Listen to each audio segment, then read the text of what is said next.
Happy Wednesday, everybody. It is a special Wednesday over here. I've got 9 college basketball plays. I'm going to run through them as quickly as I can for tonight.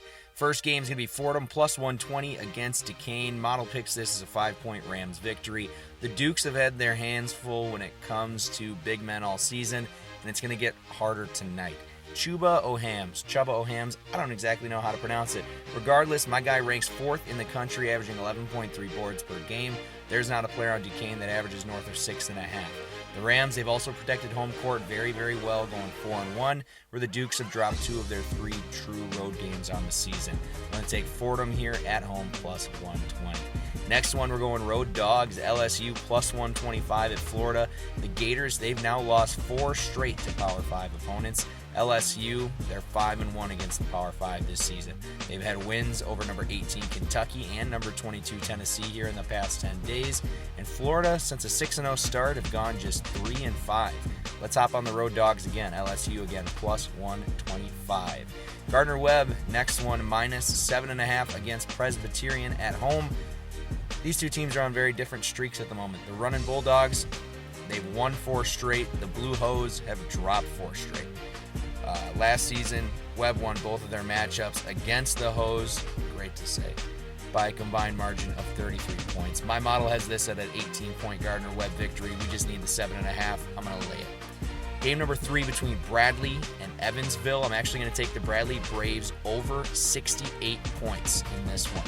They've cleared this total in 10 of their previous 11 matchups. Evansville allows 67 points per game on average, and in the last 3 games, that's been elevated to 73 points per game. Bradley, they've also cleared this total in each of their last 4 matchups over the past 2 seasons against the Aces. Game number 3 is going to be another road dog, Tulane plus 9.5 against Wichita State in Kansas. So, after a brutal non-conference season, the Green Wave have kind of rounded things around. They've won and covered 3 of their first 4 conference matchups in the American, where the Shockers are the opposite. They've dropped their first 2 games by a combined 28 points in the conference. Wichita State, they've been exposed at home, just 2-6 against the spread in their 8 games, and in all 8 of those games, they've been favorites. This is a lot of points for a Shockers team who has not beaten a respectable opponent since late November. I'm going to take Tulane and all of those 9.5 points. Next game, St. John's plus 11 at UConn. We're rolling with the road dogs tonight. I love it. The Red Storm, not very good against the spread this season. They've covered in just 30% of their games. However, that's because they've been playing the role of the favorite, and tonight they're double-digit dogs. The Red Storm defeated UConn in their only matchup in 2021, and St. John's top guys have not changed significantly, while UConn lost James Bouknight to the NBA. Julian Champagnie, I think that's how you pronounce it, and Pooch Alexander, one of the best guard combos in the country. They average 36.5, 11.5, and 7 between the 2 of them. I like this. Give me St. John's. That's a lot of points here in this one.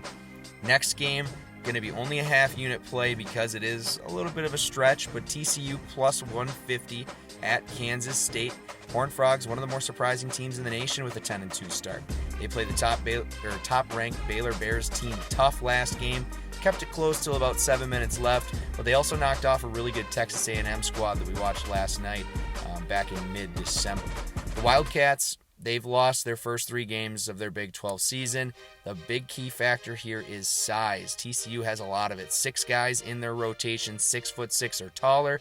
Well, State is going to roll out 2, maybe 3 guys that eclipse that. So I do like the size comparison for TCU, and I do like the team just in general. They've looked really, really good this year. So TCU plus 150. Next one, Vatek at Virginia over 117. These UVA totals just always shocking to see. However, the number's not surprising, but each team has cleared it in their last 5.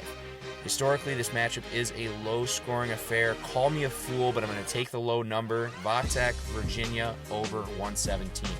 Last play is going to be a 2-way parlay. It pays out minus 106. Put a couple of units on it. First leg, Colorado State minus 245 against Utah State. The Rams are coming off their first loss of the season to San Diego State. Expect a valiant effort against a Utah State squad who's knocked them off in 4 of their last 5 matchups. Game number 2 is going to be the nightcap. Santa Clara minus 260 against Pacific. Pacific, they're 1-6 as dogs this season and have lost 4 outright in a row. 2 of them, they were favorites. Santa Clara, they're on a 3-game win streak. They've won 7 of their last 10 games as favorites. Expect them to win this one again.